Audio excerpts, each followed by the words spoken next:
Hey guys, welcome back to the channel, and today we're going to be reacting to The secret plan for a United States of Europe. It will be What the I've been moment of calling election. for a long time. United States of It Europe. will also be the moment of new men. The movement for a free and united Europe. There's an island in the middle of the Tyrrhenian Sea. Windswept, isolated. Once a prison, now mostly forgotten. But in 1941, at the height of World War II, this lonely rock became the birthplace of one of the boldest ideas Europe had ever seen. Never heard of it. A dream, neither. a rebellion, a manifesto. Scribbled on cigarette papers and smuggled in a roast chicken. This is the story of Altiero Spinelli, a prisoner with no army, no country, and no freedom, who dared to imagine a united Europe. Welcome to the EU Made Simple series, our European founding fathers and mothers, where we uncover the lives of the boldest minds behind the European Union. And in our first episode, we begin with the Italian visionary, Altiero this is a Spinelli, the series. prisoner who guess. dreamed of a united Europe. He's been busy. Rome, 1907. Altiero Spinelli is born into a house where politics isn't just discussed, it's printed, argued, fought for. His father is the editor of Avanti, the beating heart Oh, of that's Italy's a must socialist then at press. home. Now imagine growing up surrounded by headlines about workers' rights, anti-fascism, and revolution. It wasn't just bedtime stories that shaped young Altiero, it was ideology. By 15, while most teenagers were chasing girls or footballs, Spinelli was chasing Marxism, and not just reading it, living it. He joined the Communist Party and became a leading figure very quickly. By his late teens, he was Wow. organizing the communist youth of the Lazio region, giving speeches, raising fists, believing truly that change was possible. Too young to be taken seriously? Not for long. By 1924, Benito Mussolini rose to power in Italy, and Mussolini had a very different vision for the country. He didn't want pluralism or protest, he wanted an empire. A revived Roman glory built on authoritarian rule, military might, and total obedience to the state. By 1925, Mussolini had declared himself dictator, and by 1926, the regime began its purge, shutting down newspapers, banning opposition parties, jailing activists, and silencing dissent with secret police and special tribunals. Spinelli was exactly the kind of person Mussolini feared. Young, sharp, outspoken, and organizing resistance among students and workers. Wow. To the regime, the Communist Party was a threat, and Altiero Spinelli was a dangerous agitator. And so, in 1927, they made their move. Spinelli was arrested in Milan during a crackdown on anti-fascist activists. No trial, no real defense, just a charge of conspiring against the state, and a sentence handed down by the Tribunale Speciale per la Difesa dello Stato, a court created to crush political dissent. He was just 20 years old. His sentence, 10 years in prison, followed by 6 more years of internal exile in a remote prison camp. Oh, wow. That's 16 years in total. I mean, Wow. not that bad. Obviously unfair and all that. I'm not saying it Yikes. was fair, but you know, like in Soviet times for political dissent, they just take you to Siberia and that's that. So, you know, this is at least to get out at some point. But of course, yeah, not ideal situation, but it wasn't like his life was over. Like at 36 he could still have a whole new life. So And a long time to silence such a young man. But prison didn't break Altiero Spinelli. Behind iron bars, surrounded by concrete and silence, Spinelli turned to books. Not out of boredom, out of necessity. He devoured philosophy, history, economics, anything he could get his hands on. Hegel, Kant, Adam Smith, even the very texts banned by the Communist Party he was part of.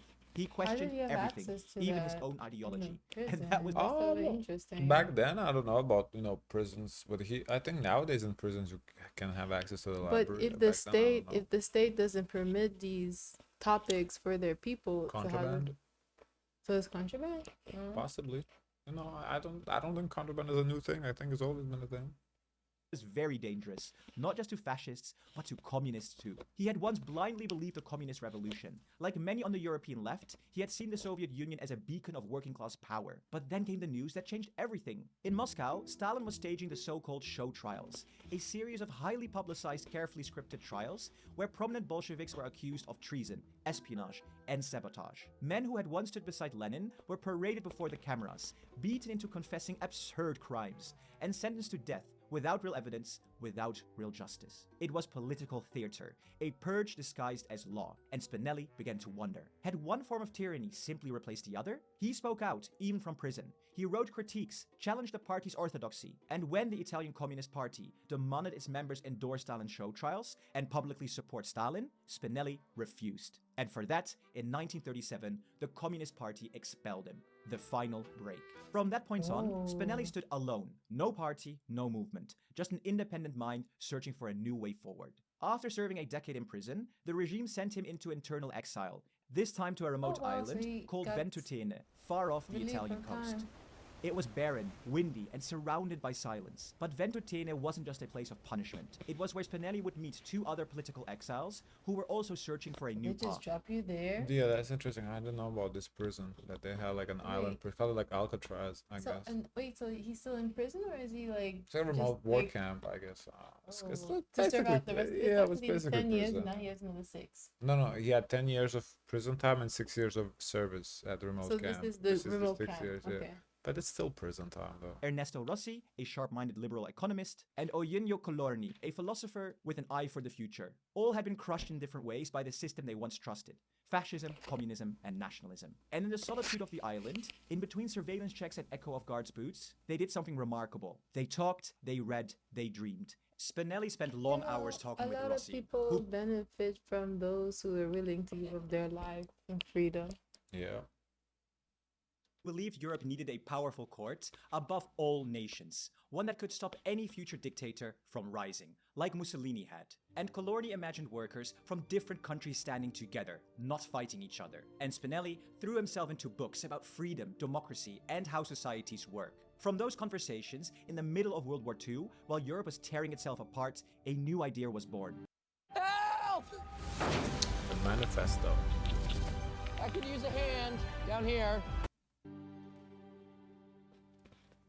A radical document, scribbled in secret on cigarette papers and smuggled notebooks, they called it the Manifesto for a Free and United Europe. And today, we know it as the Ventotene Manifesto. Written in 1941, while Hitler's armies marched across the continent and Mussolini's grip tightened in Italy, this manifesto dared to imagine the unthinkable. A federal Europe, united not by empire, but by choice. Inspired by the Federalist Papers of the American founding fathers, Hamilton, Madison, and Jay, they imagined a Europe that would have its own government, its own military, and a shared constitution. Their message was radical. The nation-state had failed. It had led to war, fascism, and genocide. If Europe wanted to survive, it had to move past nationalism completely. They believed the old order could not be reformed. It needed a European revolution. And yes, their Marxist roots did show. The manifesto placed enormous faith in the working class, in democratic socialism, in building a Europe where power was shared and justice reigned. A United States of Europe. Not just an idea, but a necessary act of survival. It was bold and it was dangerous, and it was just the beginning. Writing the manifesto was only half the battle. The real question was, how do you smuggle a revolution off a prison island? That's where Ursula Hirschmann stepped in, another founding mother of the European Union. A German-Jewish anti-fascist and the partner of Colorni, Ursula wasn't officially a prisoner, but she chose to stay on Ventotene, close to the others, watching, waiting, and helping in the shadows. Regular Then, in August civilians could live there? 1941, when the manifesto was finished, she took the greatest risk of all. She smuggled it out. Pages were hidden in the folds of her clothes and in the belly of a roast chicken, copied, memorized, rewritten by hand. Every single word of that fragile forbidden document had to survive the guards, searches, and suspicion. But it made it. Thanks to Ursula, the Ventotene Manifesto found its way to the mainland, into the I wonder how was she allowed to stay there just because, she was someone's wife, right? So, I guess, They have, I guess, married rights. yeah, I don't know. hands of resistance fighters, underground intellectuals, and federalist circles all across Europe. A vision born in exile was now on the move. But it wasn't just on Ventotene that this idea was taking shape. Across occupied Europe, in the Netherlands, Belgium, France, and Poland, resistance fighters were dreaming the same dream. Though their movements were independent, they shared a vision: democracy, human rights, pluralism, and above all, federalism. Many believed what Spinelli believed, that What the is only real pluralism, defense do against you know? tyranny was unity. By 1943, the tide That's a of the big war was turning, topic and the dream born to in tell you in a few seconds. No, but like But I think you should look it up. pluralism. So obviously I know what plural means, but pluralism as an ideology, Tene was no longer just a secret among exiles. In July 1943, the unimaginable happened. Mussolini fell. The fascist regime crumbled, and a new government began releasing political prisoners. Spinelli and Rossi walked free, scarred but Pluralism is a concept that emphasizes the coexistence of diverse groups and perspectives within a society. That's a nice sentence. So I guess this is basically America. Pluralism. unbroken. Colorni didn't wait. Held in a prison in Melfi, he escaped shortly after the regime's fall and made his way back to Rome. There the three men reunited, and with them, the dream of a united Europe began to take real form. What is there to escape if the regime fell? I felt like if the regime fell, the prisoners would be freed because they were obviously wrongfully. I don't know. In the real world. But change they began happened building that what fast? only existed on paper, a real, organized movement for a united Europe. That same year, Spinelli, Rossi, and Colorni, along with a small circle of fellow prisoners and exiles, launched an underground newspaper, El Unita Europea, the European Unity, the voice of a growing federalist resistance. It was very dangerous work, as Italy was still crawling with fascist loyalists and the Nazis were watching. But Colorni, Spinelli, and Rossi refused to stay silent. And in August 1943, they took the next step. They founded the Movimento Federalista Europeo, the European Federalist this movement. was all going on Yeah, I've never heard during of this. because the war ended in 44, 45, I think. 45. Yeah. This was, I guess war was still going on. It's just Mussolini fell probably, I think. But I never heard of this movement. But it didn't come without sacrifice. On May the 30th, 1944, just as Rome was on the brink of liberation, Colorni walked through the Roman neighborhood of Via Livorno, and fascist militiamen spotted him. They opened fire, shot multiple times, and Colorni collapsed to the ground. He was rushed to the hospital, but it was too late. He died 2 days later, just 32 years old, gunned down before he could see the future he helped imagine. But his words and the manifesto lived on, now carried forward by Spinelli and the growing chorus of voices demanding a new Europe. The road to pursue is neither easy nor certain, but it must be followed, and it will be. You could tell Spinelli lived the longest. They used the old photo. The pictures, yeah, based on the Spinelli picture. and Rossi mourned their friend, but didn't stop. If anything, they accelerated. By autumn 1944, with the war still raging, they crossed into neutral Switzerland illegally. In Geneva, they met resistance leaders and federalists from across Europe. Danes, Poles, Dutch, Yugoslavs, even anti-Nazi Germans. This wasn't just another wartime meeting, it was a turning point. For the first time, European federalism stepped beyond Italy. The Ventotene Manifesto, once whispered between Interesting prisoners, that the Italians are pioneers of this. I wonder if they got it translated too.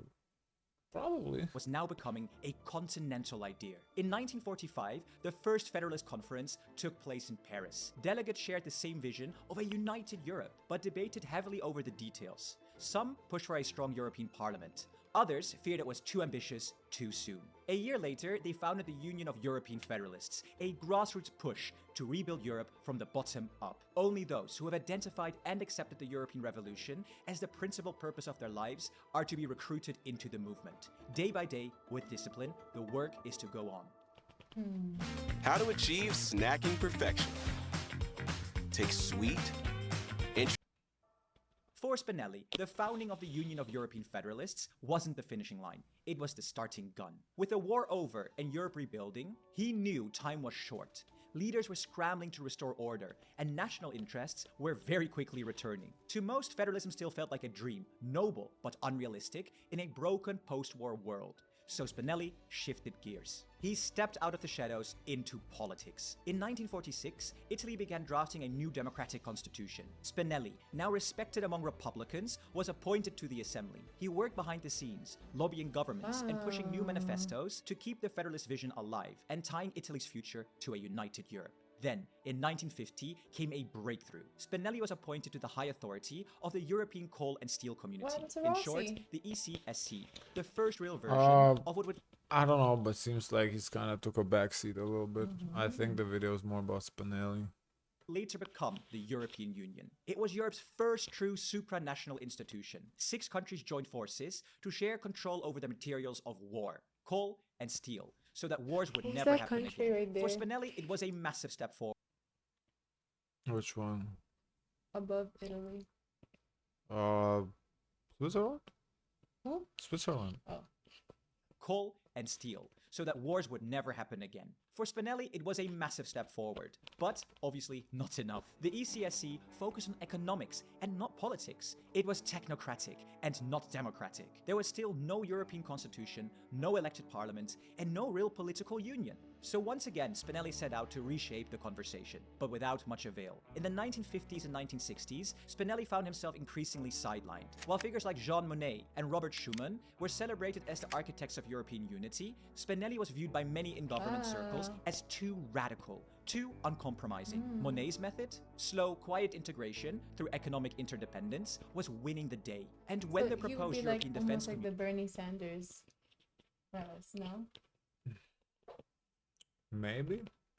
Like in an idea, it's like similar. Yeah, he's like very seems like very on the like end of the spectrum.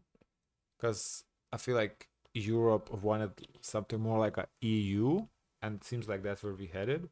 But he wanted more like a European, United States of Europe. So I think Europe wasn't ready, and probably still isn't ready for that, because that's like a whole new thing, United States of Europe. The community, longer, a the more plan for a shared difficult Europe. it's gonna take. The more difficult it's going to be. If we ever getting that, yes. But I don't know if the countries want that. European army collapsed that same year due to French opposition, Spinelli saw a clear signal. Europe's leaders weren't ready. He left the European coal and steel community in 1954, super frustrated that it had grown so bureaucratic and so cautious. So he returned to the 1954. trenches, 54. not as a politician, but as an intellectual and organizer. Through the 60s and 70s, Spinelli stayed relentless. He wrote, lectured, debated, and built networks with young activists and reformers across Europe. In Rome, he founded the Center of Federalist Studies to train the next generation. He launched publishing houses, co-wrote policy papers, and quietly lobbied ministers. Spinelli played the long game, and in 1979, this paid off as his moment came. For the first time, citizens across Europe directly elected the European Parliament. And at 72, Spinelli ran as an independent in Italy and won. The man once exiled to a prison island was now elected in Europe's only democratic institution. And he did not come to Strasbourg to retire. Some of his most influential work was still ahead. From his seat in Strasbourg, he rallied a small but determined group of MEPs, federalists, reformists, believers in the European cause. They met informally, away from the grand chambers and camera flashes, in a nearby bar called the Crocodile. And they called themselves the Crocodile Club. Their goal was simple: break the deadlock, push the parliament to propose a genuine European constitution, not just another economic treaty or technical reform, but a political leap towards a federal union. Spinelli drafted the first version himself. It was bold, sweeping, and democratic. It was called the Spinelli Plan. Formally titled The Draft Treaty Establishing a European Union, it called for a real political federation, a bicameral European Parliament with full legislative powers, a European executive accountable to the Parliament, a common foreign and security policy, majority voting in the Council to speed up decisions, a way with unanimity, and a formal constitutional framework, replacing yeah, the patchwork I of can see. treaties. In short, pretty much can see everything the some of that Ventotene in Manifesto today's had. European Union, some of the policies. Yeah, it seems like he's the founding father of the EU, at least, because I think that's where we headed right now. Imagined, but now backed by an elected institution in a detailed legal structure. In February 1984, after 2 years of debate and revisions, The only thing is, I thought EU was older than the 80s, though. I don't know. the European Parliament voted, and to the shock of many, they passed it by a large majority. Monsieur le Président, le Parlement, par le vote qu'il va donner dans quelques minutes, aura pris le plus grand poisson de sa vie. Et il doit le porter encore dans le port. Mais faisons bien attention, parce que des requins seront à tout moment là pour tâcher de le dévorer. Tâchons de ne pas arriver seulement avec une arête.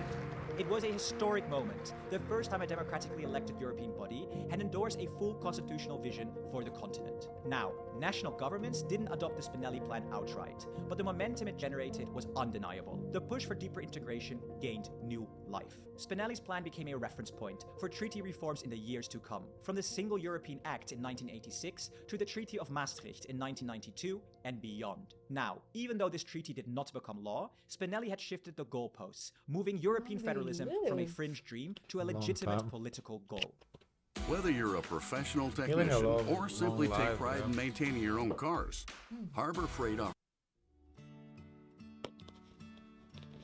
Altiero Spinelli did not live to see the long-term impact of the vote in Well, there you 1984. go. Just 2 years later, in May 1986, he passed away in Rome at the 78. age of 78. His Oh, death that's was young. quiet. There was no state funeral, no massive crowds. And yet, among those who understood the struggle for European unity, it was the loss of a giant. You see, Spinelli had spent nearly 6 decades fighting, not for power, not for office, but for an idea that Europe's nations could rise above their divisions and forge a shared destiny. His final wish was symbolic. He requested that the Ventotene Manifesto would be read aloud at his funeral, and it was.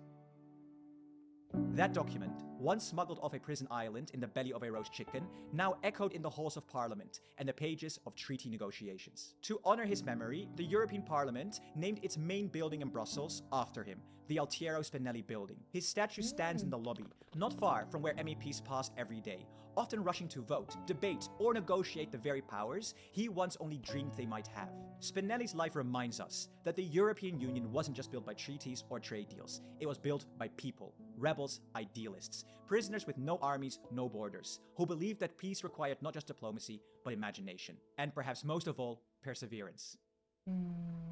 And yet, for all the progress made, we're still far from Spinelli's full vision. The European Union has grown stronger, but it remains a hybrid. Part economic bloc, part political Yeah. union. Still defined more by There's national ways to vetoes go. than by common will. There's no single And European in it, you constitution. have like No defectors too that do sabotage. Yeah, I think for EU to become the United States of Europe, USE, the defectors gotta go.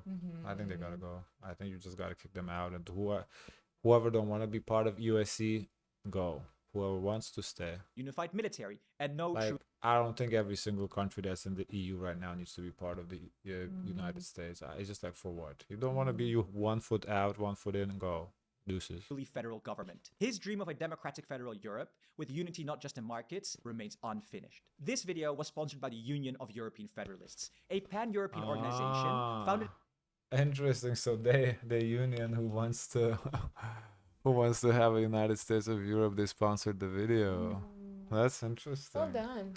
Yeah, that was interesting. Honestly, very interesting information. I didn't know nothing about this situation, so that was cool to see. Guys, of course, let us know your thoughts. Don't forget to like, comment, and subscribe. Join the Discord. Share as much kindness as possible.